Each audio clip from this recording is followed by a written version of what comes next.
Welcome to the Burton Ballers. Ain't got no time for no stallers, yeah. We are the risers, we're not the fallers. Our channel is growing wider and taller. Yeah, we're here to give you the news about your dear beloved Blues, yeah. So if you like this YouTube channel, like, subscribe and turn on that bell. Yeah. Hey guys, welcome to another edition of Burton Ballers. I'm on my own today doing this 5 talking points video after our disastrous 5-3 defeat against Liverpool yesterday. And first of all, you know what to do, guys.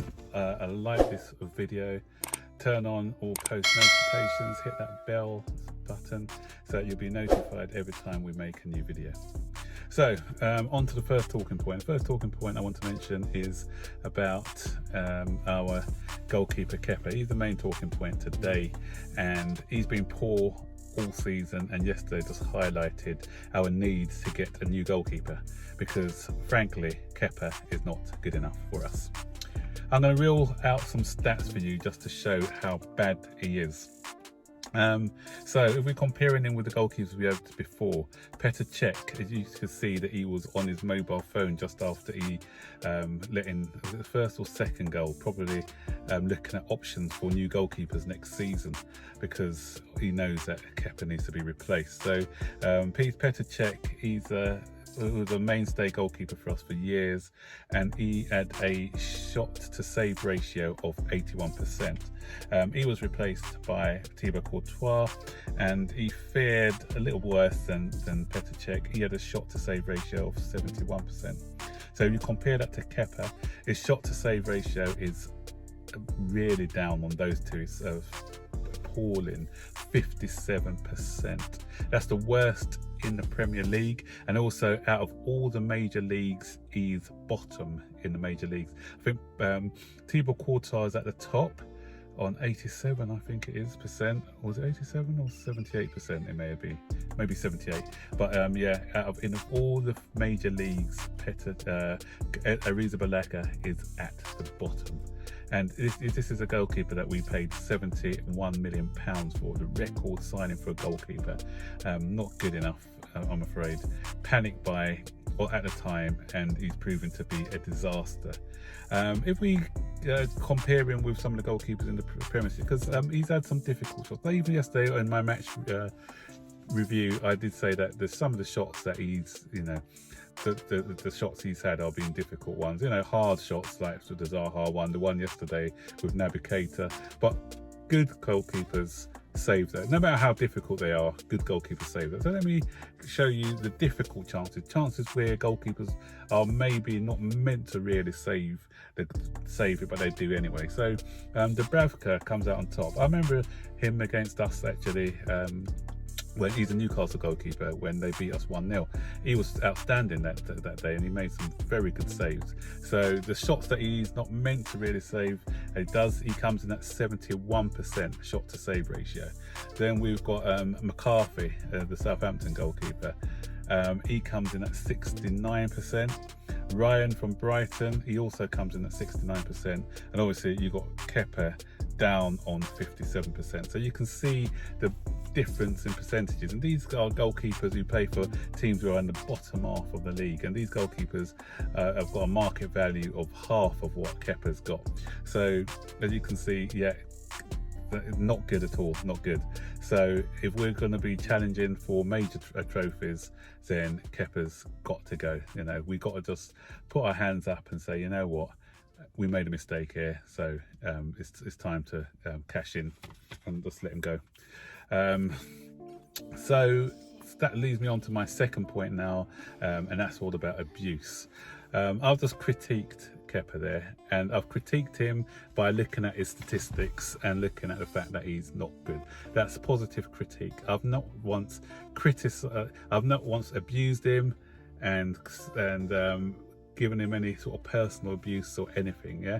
So no matter how people are playing for us, good or bad, then giving them personal abuse and death threats and everything else, that's just counterproductive. It's just ridiculous, it's immature, it's cowardly, and it's not called for in this sort of club. We've got a culture now where if somebody has a bad performance, you know, the Twitter army come out and start abusing these people. If they're low on confidence, what do you think it's going to do for them if they're getting this abuse from all these so-called supporters? You know, do you think it's all, suddenly going to make them up their performance and play brilliant, or do you think it's going to make them go into their shell a bit? The already low confidence is going to get lower. You know, I don't understand the mentality of these people. I've never booed a player or a manager at our club. I just don't see the point. You know, we used to have a guy called Jorginho. I think he managed Fulham. Every time his name was called out under manager Ranieri, the crowd used to boo, and I'm saying to myself, why are they booing? Well, no, is that going to boost his confidence? No, it isn't. So just stop this nonsense. Even I wasn't the biggest fan of Sarri towards the end, in the middle, when he was making those like for like sub. You know what he's doing, but I never once got on his back and booed him or anything. I critiqued him like everyone else, and there's nothing wrong with critiquing. You know, that's part and parcel of football. But there's with critiquing. Sorry, let's do it in a respectful way, guys. You know, rather than hailing out abuse, because as I said, that's just pointless, you know, and uncalled for. So that's my rant over on the abuse. So next one, moving on to Jorginho. And again, we saw yesterday why Jorginho is not fit for the Premier League, why he needs to get out of our club. You know, we've got people who are still supporting him, the ones who are, you know, Sarri supporters, and still saying it. But for me, you know, I'm saying he's a bad player. He's not a bad player, but he's a good player, but not suited for the Premier League football. You know, he came in last season, started off quite well. He got found out. People knew that if you put somebody on him, and stopped him from playing, he was ineffective, and he didn't protect the back line. But no fault of his own. I'm not and again, as I keep saying, it's no fault of his own. It's just his build is not built. He's not built for the Premier League. Premier League is a physical, fast league. He hasn't got that physicality. He hasn't got that pace. But you'd have thought that you'd have that professionalism, because what Manchester City, you look at Manchester City before, they do have like one biggish guy usually in the midfield. Sometimes the midfield is made up of three small players, but what they have and what's built in them, I think Frank needs to do it with our players, that savviness of tactical fouling. Yesterday was a prime example where if he had done a little tactical foul for that fifth goal, then that fifth goal's not getting scored. You take the foul, you take one for the team. Kante takes one for the team. You saw what Kante did against Leicester and some other teams. How many times did he foul somebody when they were in to stop them from getting into dangerous positions? You know, that's what Jorginho needed to do yesterday, because we came back to 4-3. We were in the ascendancy, and I felt that we could have scored that fourth goal. Liverpool didn't have a lot to play for yesterday, but it's that breakaway from a free kick, which was annoying. But you take the foul, you take one for the team, you go again, and you know, we may have got that equaliser. But it's just that not lack of savviness or that ruthlessness that we need in the team. So for me, yeah, good player, but not for our league. So if he goes back to La Liga or somewhere else, we can get some funds in and get a more physical, someone like a Declan Rice, someone more physical and quicker, who can move around, got more mobility for that position of the holding midfielder. The next one is the positive, the only positive what came out of yesterday. Two positives actually. I thought Hudson-Odoi played well, so they need to give him a bit of plaudits for his performance yesterday. And it just goes to show some people are on his back, but he had a really good cameo yesterday. But Pulisic, what a player.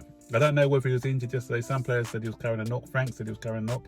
I don't know, so I don't want to be too critical with Frank on that. But for me, I think that he should have come on second at the beginning of the second half, because he was all right to play the last 30 minutes or so. But I think that maybe we could have tried to gamble and put him on at the beginning of the second half, because when he came on, things changed, things happened. all of a sudden he gave the Liverpool defence a question. It was quite obvious yesterday that Mason Mount and Willian weren't up for the game. They were giving away passes, sloppy, weren't chasing back. They were very sluggish. Maybe the amount of games have caught up with them now, and they weren't at the races. So I would have made those subs earlier at 3-1. I think if we made those subs earlier, then I think that we may have got something out of the game, because he came on, the old dynamics of the game changed. He is going to be a superb player. He reminds me of the weaving out Zola-esque Eden Hazard-esque, and he's only 21, so he's got a lot more to come. He's just in his first season in the Premier League.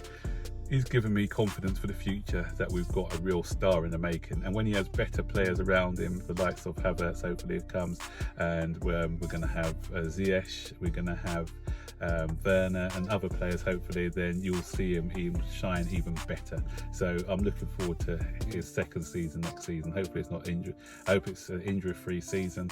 And so so that was a great positive to take out of the game. Right, and the final talking point I'm looking at is Champions League qualification. So it's down to the wire.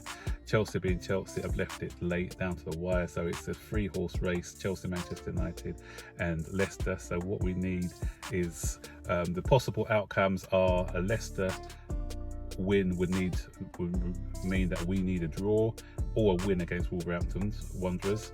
A draw will still mean that we'll need a draw. If Leicester and Manchester United draw, we'll still need a point in our game against Wolverhampton Wanderers. If Manchester United win, then we don't even need to win. We could lose that game, but we don't want to go for, we need to go and play for the win. Wolves have got a lot to play for as well, so we need one big performance and the ideal situation for me is for us to beat Wolverhampton Wanderers and Leicester to beat Manchester United. So that knocks the Manchester United off out of the top 4. That would be my ideal situation. But the thing is, I'm still confident, because we always get written off because lots of people I see are, the Wolves are dangerous, this. But every time the chips are down, we've pulled through this season. So we just need one last push, because everyone didn't give us no hope against Manchester United in the FA Cup. We put in a big performance. People thought we were going to lose to Manchester City. We put in a big performance. At this point, because we've been in the top 4 since November, it'll be heartbreaking. But if we were to look at the season as a whole, most people were putting us 6th or 7th from the predictions that I saw at the beginning of the season. I said we can finish 4th or 5th. That's what I thought. But when you think it's Frank's first season, full season in the Premier League, he's still showing a bit of naivety in his tactics. And also, if we look at the loss of Eden Hazard, left a big hole in our team. We've had a lot of injuries for Kante and everyone else. So, looking at it as a whole, it will be disappointing to miss out on top 4. But I think what we need to do is just have a reality check. And even if we finish 5th, then it's been a good season all in. But yeah, the Champions League will be the icing on the cake. So that's it. That's the 5 talking points, guys. Let us know what you think about the points that I've made. I'll be happy to hear your comments. And don't forget, like, subscribe, turn on all post notifications, and hit that bell so you'll be notified every time we make a video. So until then, guys, I'll see you later. Bye bye.